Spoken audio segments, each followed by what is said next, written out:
Bienvenue sur Africa 24. Dans cette nouvelle édition du QG News, voici les titres de l'actualité. En République démocratique du Congo, 9 hauts responsables officiellement sanctionnés par l'Union européenne, accusés de violation des droits de l'homme, ces dirigeants au pouvoir ont réagi aux sanctions de l'UE. Les déchets valorisés au Sénégal, une initiative citoyenne lancée par des jeunes qui consiste à transformer les déchets en mobilier et objets décoratifs pour les écoles et lieux publics. Et puis focus sur de la vraie A10, un service de livraison de nourriture qui fait augmenter les chiffres d'affaires des restaurants présents dans la capitale éthiopienne.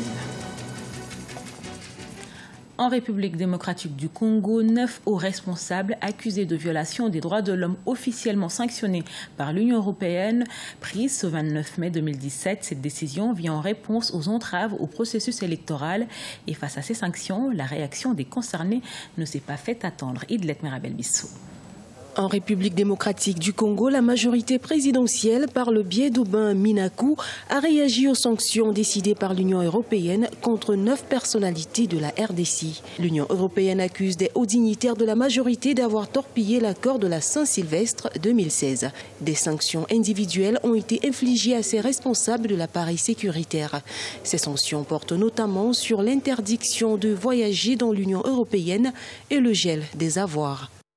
On accuse un ministre qui est chargé de rétablir l'ordre public dans un pays, dans un contexte où les miliciens ont décapité près de 40 policiers, dans un contexte où près de 100 policiers et militaires ont succombé, dans un contexte où il y a eu quelques centaines d'assassinats, de massacres.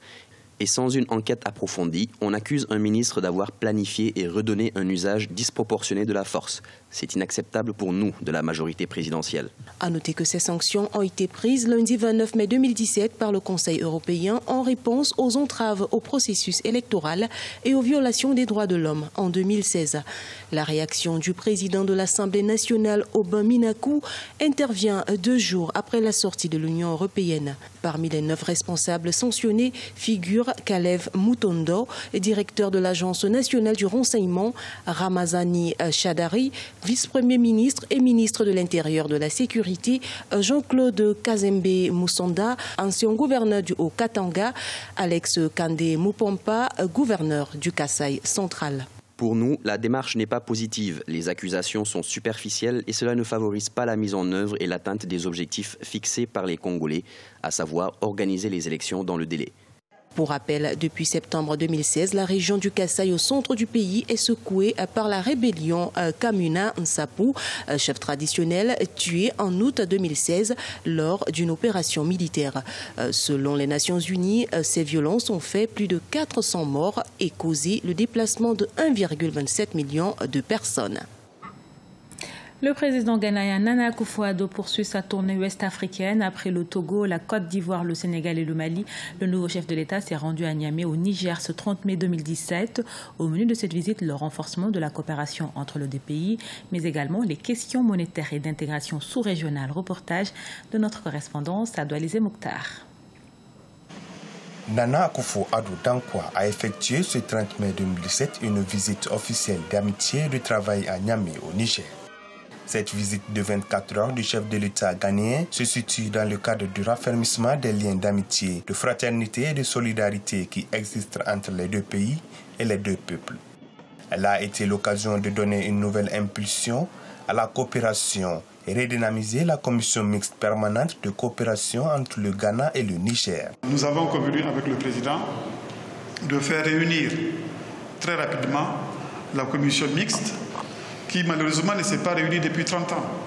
Donc nous allons la réunir très rapidement à Accra afin d'examiner toutes les questions bilatérales qui peuvent permettre aux relations entre nos 2 pays de progresser dans l'intérêt de nos 2 peuples. La visite du président Akufo-Addo a également en première ligne l'intégration régionale. En effet, les présidents du Ghana et du Niger ont été chargés par leur père de la CEDEAO de conduire la transition vers la monnaie unique au sein de l'espace communautaire qui doit intervenir d'ici à 2020. Dans un espace communautaire de 15 pays avec au moins une dizaine de monnaies différentes, le Leone de la Sierra Leone, le franc guinéen, le CFA, le cedi du Ghana, le Naira du Nigeria, c'est une question complexe et il va être difficile de réunir tout ça en un seul jour. Nous allons procéder étape par étape. Le plus important, c'est l'engagement. L'engagement y est et j'ai confiance que nous allons réussir à faire aboutir ce projet. Au-delà des questions monétaires et d'intégration sous-régionale, les présidents Issoufou Mahamadou et Nana Akufo-Addo se sont aussi penchés sur la question sécuritaire. Le Ghana, disposant selon les analystes d'une des meilleures armées de la sous-région ouest africaine, s'est dit prêt à apporter son expertise en matière de gestion et de règlement des crises au sein du continent. Report des examens nationaux aux Comores en cause de la grève des enseignants depuis plus d'un mois. Ces derniers réclament le paiement des arriérés de salaire et de meilleures conditions de vie et de travail. Le gouvernement s'engage toutefois à régler une partie de ces revendications et certains enseignants ont repris le chemin de l'école. Quand les déchets deviennent utiles, c'est l'objectif d'une initiative citoyenne lancée par des jeunes au Sénégal et transforme les déchets en mobilier et objets décoratifs, des structures fonctionnelles destinées aux écoles et autres lieux au public. Siamlo Victoria Sedje. Dans une école de Keur Moussa, à 40 km de Dakar, la capitale sénégalaise, des élèves travaillent sur un projet de recyclage. Objectif, transformer les vieux pneus et les déchets en structures fonctionnelles pour les écoles et les lieux publics. L'initiative citoyenne, portée par un groupe de jeunes, a permis de construire plusieurs bancs et tables ou autres objets décoratifs. Le projet espère sensibiliser davantage de jeunes à la gestion de déchets. Là, je peux dire, au début de l'école, il n'y avait pas de poubelle. Mais depuis qu'on a commencé à faire ces bancs de recyclage, ils ont commencé à amener des poubelles. Et donc, on dit carrément que le déchet, c'est-à-dire on achète une boisson, on boit et on jette la bouteille. C'est pas ça. Ce qu'on a jeté, c'est plus important. Donc là, je peux dire, ils comprennent que les déchets vont ceci, mais pas par là, pour en refaire quelque chose d'utile. 400 tables et bancs colorés ainsi qu'une douzaine de pots de fleurs ont déjà été fabriqués avec 900 pneus de voiture et 60 tonnes de déchets. À l'école secondaire de Keur Moussa, 7 bancs ont déjà été installés. Oui, c'est important que l'école soit propre parce que quand les hommes viennent ici, ils retrouveront l'école propre. Et ça, c'est très bien.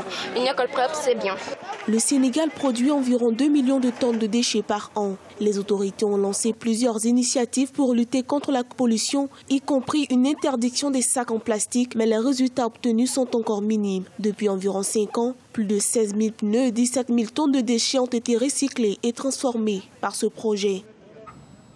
Delivery Addis, c'est le nom d'un service de livraison d'aliments lancé en Éthiopie. Ce concept qui vise à développer le commerce électronique dans le pays permet également aux restaurants présents dans la capitale d'augmenter leur chiffre d'affaires. Marcel Farba-Maroun. Addis Abeba, capitale de l'Éthiopie. La ville aux 4 millions d'habitants possède une sélection variée de restaurants proposant de la cuisine locale et internationale. Mais le plus souvent confrontés aux conditions du trafic, ces habitants peinent à trouver à manger, faute de temps. C'est dans ce contexte qu'un jeune entrepreneur éthiopien, Felek Tesgay, a lancé le service de livraison de nourriture dénommé Delivery Addis. Il s'agit du premier service de livraison de nourriture en Éthiopie. We started about 2 years ago. Nous avons commencé il y a environ 2 ans et à l'époque, il n'y avait pas d'autres services de livraison disponibles en Éthiopie, donc rien de tel n'existait. Un jour, en travaillant sur un projet jusque tard dans la nuit, j'ai eu faim et je me suis dit, je n'ai pas le temps de cuisiner, pourquoi je ne peux pas avoir cette nourriture sur place? Lorsque j'étais étudiant aux États-Unis, c'est ce genre de service que j'utilisais. C'est là que j'ai pensé qu'il était temps pour Addis Abeba d'avoir quelque chose de similaire.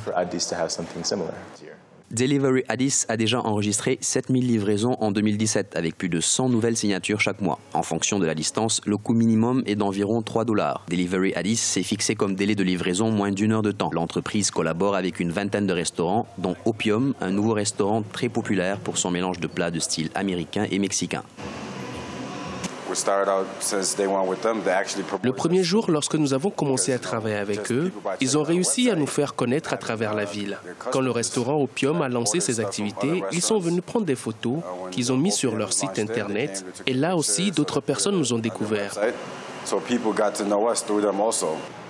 Disposant d'une équipe de professionnels de l'informatique, de la logistique ainsi que des livreurs, Tesgay envisage de s'étendre vers d'autres types de livraisons. L'investissement dans le commerce électronique a augmenté dans des pays comme le Nigeria, l'Afrique du Sud et le Kenya. D'après les analystes, ce secteur est d'une importance capitale en termes de création d'emplois et d'innovation.